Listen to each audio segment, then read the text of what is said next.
Well, finally the rain has stopped. It rained pretty much consistently yesterday, from fine misty rain to absolutely banging it down last night, complete with thunder and lightning. It was also very misty yesterday, which I thought was going to work in my favour. I came out to the location I'm at now, which is Brook Pond. There's a lovely wooden walkway through the bogs, and I'd hoped that the fog would be low enough to make a really mysterious type of image, and it wasn't. It was very windy though. I did manage to get one shot while I was out here, so I'll see what that looks like when I get it on the big screen. But it really wasn't a day for getting the camera out much. The light was flat, and whilst I'm following Lynne, I have no problem with being out and shooting in the rain, it really wasn't going to work yesterday. So I spent the day trolling around, going to the places that I'd marked as potential sites for visiting before I came, and trying to imagine what they'd look like in decent weather. So, but it was a good day. I saw plenty of things. I've earmarked a couple of spots this morning to go to on the way back, because I leave Rocky Harbour today to go back to Grand Falls Windsor, which is a couple of 100 clicks, I think. The few stops that I want to make along the way. But I've come out this morning to Brook Pond to get a photo that I've got in my mind, which includes the walkway. The walkway leads through the boggy area, which is really flat, and in the background you've got Gros Morne Mountains. There was an option to go out on a boat trip from there yesterday, which takes you to the far end of the fjord, so you can climb up a mountain. And I thought, oh, that could actually be quite good fun, given there's nothing else to really do. But not at $250. That's just crazy money. And it was a full day hike, and I was going to get very, very wet. So I decided not to bother with that. I did treat myself to a little meal out last night. Nothing spectacular, but I had moose burger. I've still not seen a moose. I've seen all the warning signs, and the radio's been saying there's moose accidents happening left, right and centre. I've not seen a single one. I think it's all a fallacy. But I called in, on the way home from here, there's a place called Berryhill Pond, and I called into there. I thought, oh, this looks quite nice. If the wind's low enough, there'll be some lovely reflections. And then I spotted the sign, black bear spotted in the area. I thought, maybe I'll not go there for sunrise this morning. Not really sure I fancy running into a black bear, because I think they're the aggressive ones, I believe. Brown bears are not too bad, but I might have got that completely the wrong way around. So anyway, I am going to give it a few more minutes. We're at daybreak, but the sun hasn't risen yet. I think it's about 25 past 6:30. I can see the colour coming up. Whoops, excuse me. The colour's coming up over there. Where I'm going to be shooting is down there. So I'm hoping that the sun, when it rises, will put some light on the mountains behind me. Or they'll actually be in front of me when I'm shooting. There's a huge bank of cloud back there. I mean, a big bank of cloud. But in the distance and coming up over the sea, excuse me, there's a few wispy clouds. But it's really strange. I've noticed sunrise and sunset around here, you get a band of yellow. Looks like nicotine stains. It's not very pretty. I've not noticed it anywhere else before. But it is also incredibly windy this morning. The car was getting blown a little bit this morning. And speed limits around this area, very strange.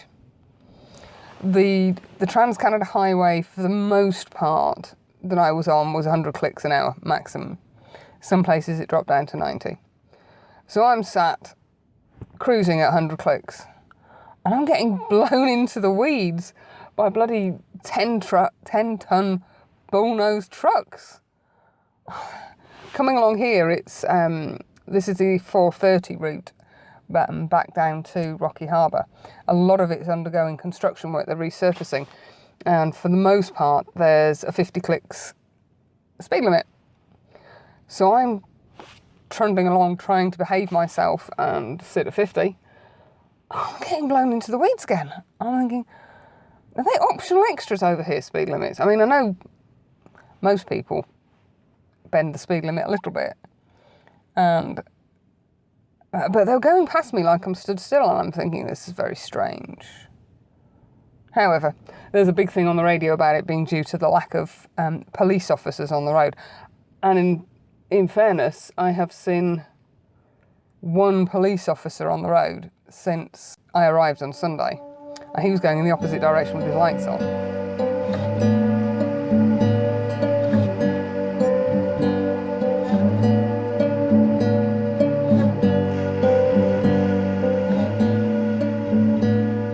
So I've made it to where I wanted to be just in the nick of time, and if I turn you round, you can see the walkway. Those are the Gros Morne Mountains, and there's just a little bit of colour coming up here. There's also a really bland bit of sky, which is blowing the highlights no matter what I do, no matter what filters I use. Life can be such a pain. I'm using the 6-stop because the clouds are moving and I'm getting some nice streaky effects in the sky. The exposure isn't what I wanted, but I think given that I'm doing my usual thing of shooting into the sun, which I don't like doing, it's about as good as I'm going to get. The big bank of cloud is over here, and that's kind of blocking the most of the sunlight coming through. You can see over here there's just a little bit of cloud detail, sort of colouring up, and then if I go, sorry about this, right over in the distance, just about there's a bank of white cloud, which kind of showed a bit of colour, but nothing spectacular. So I'm shooting in landscape format. It's quite a difficult composition because the curve leads you in and then round and out of the image and then kind of back in again. So I might just move a little bit further down and see if it works slightly better from down there, because I can just hear the haters already going, oh, it leads you out of the image. I can't help it. It is what it is. And yes, I could shoot this way, but there's nothing in this direction. But what I'm hoping is the sun is rising over there, and you can just see through the gap there. I'm hoping we might get a little bit of sunlight in that distant mountain, which will confuse the exposure even more, but hey, life's a swine sometimes. In terms of image details, I am shooting at f13, ISO 100, and the last image I got was a 20-second exposure. I'm not entirely sure, you're not really going to be able to see that on there, but it's kind of what I was after. And as I say, I've got the Lee 6-stop and a 0.6, I'm using the reverse grad, but it's still not enough to get rid of that blown spot in the sky. And the other thing I do use, whoops, a little bit of a wobble on there, is one of these, remote trigger. I put the camera on mirror up. That gives the mirror time to settle before you take the shot. I normally leave it a couple of seconds. I'll just try again. So that's the mirror going up, let it settle, and then try it again. And that will open the shutter to take the shot. I've just noticed some waterfalls over there. It was an awful long way to walk. And the wind has just started to die down slightly, which is great, because it was definitely a bit breezy this morning. Yeah, still getting that nice blown bit in the sky. As I say, I didn't think there was going to be any colour this morning. There was, if I can twist you around, the sun's actually rising there, and there was just two very slight bands of pink, but they were being hidden really well by the clouds. But hey, I'm here, I'm out here, I'm giving it a go. You don't try, you don't go, do you?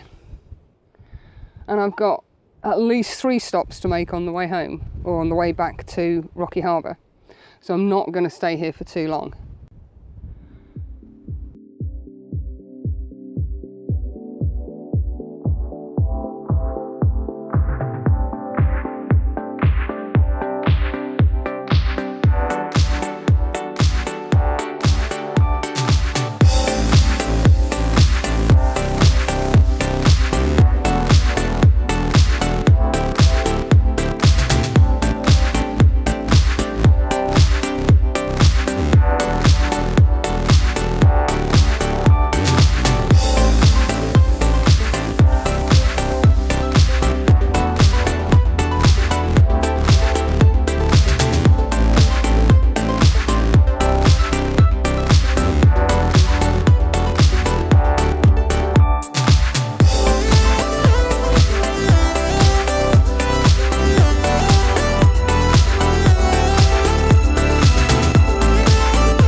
fun day today. I've driven from a rocky harbour down to Grand Falls Windsor, and fighting against the sat-nav, I actually managed to find the hotel. It tried to park me in the middle of a dual carriageway for some reason. I didn't realise how late it was, so I've whizzed out to a location that I found on Google Maps at Bishop's Fall, and if I spin you round, there we go. There's an absolutely cracking, I think it's called a Trestle bridge, which runs over a river, the name of which I'm not certain. It's a rather precarious descent down. Yeah, there's sort of rocks and gravel and loose stuff. It could be quite interesting getting up. Now, the sun is setting over there, as you can see, because everything's gone dark. There is a lovely band of cloud just appearing over the bridge, and it's flowing slowly enough that with the 6 stop, and I have tried it with the 10 stop as well, I'm getting some fairly nice reflections, and I've done a couple of shots already because the sun is dropping down and it lit up the bridge beautifully. With those I was shooting at f/14, 15 seconds, 100 ISO. I'm at roughly, I don't know, 16 mil on 10 to 20 Sigma. I had the polarizer, I have the reverse grad and the Lee 6 stop on this time. The 10 stop that I didn't have the polarizer on, but that one, 136 seconds f/14, and that I did at 10 mil because there's some rocks down here. Ooh, where are we? Over here somewhere anyway. And I wasn't quite sure about including them in or not. As it happens, I did, and then I did one without it. And the hotel I'm staying at, oh God, it's like Crossroads Motel. And I'm sure some of you aren't old enough to remember Crossroads, but Google it, it'll give you a laugh. But it's warm, the bed's comfy, the staff are okay. Well, they were once they'd figured out that I'd actually paid for the room prior to coming. As soon as the sunset's finished, I'm going to try and find I think it's the Route 360, and take a quick run down there to see what I can find for sunrise tomorrow morning. But the sky is forecast to be clear tonight, and I might come back here because I don't think there's going to be a huge amount of light pollution. Towns, they're not towns, or this town isn't like the town we have at home, masses of lights and so forth. I might be wrong. I need to have a quick look on my star map just to see if the Milky Way is out, but it is forecast to be clear over the whole of the island tonight. The bridge, by the way, I believe again was a railway bridge and is now pedestrianised only, or if you happen to have a moped, GoPed, 4-wheel drive ATV thing, you can go over, as you can just see. So it's just short and sweet tonight. I've stopped at a few places, including the side of the Transcanada highway. Saw some beautiful foliage with a river and some waterfalls. But whichever way I shot it, I was getting blown highlights, which was bizarre. I crossed over the highway to the other side, which wasn't quite as bright and quite as colourful, but I was still getting blown highlights, which was confusing the heck out of me. And I wasn't particularly rushing, I just abandoned the car at the side of the road, as people seem to do. So I was in no rush, but if I can rescue them in Photoshop, I will pop them up. So anyway, I'm going to tootle off because the clouds are now starting to light up, although they are rapidly disappearing. And I want to really try and get out of here before it gets dark. If I just tilt you down, you can just see where I'm stood as to where the water is. So one wrong step and I'm going to get, woohoo, I'm going to get very wet. Which is not included in the plans for tonight. So anyway, if I don't catch up with you before, I shall see you tomorrow morning at sunrise. Bye!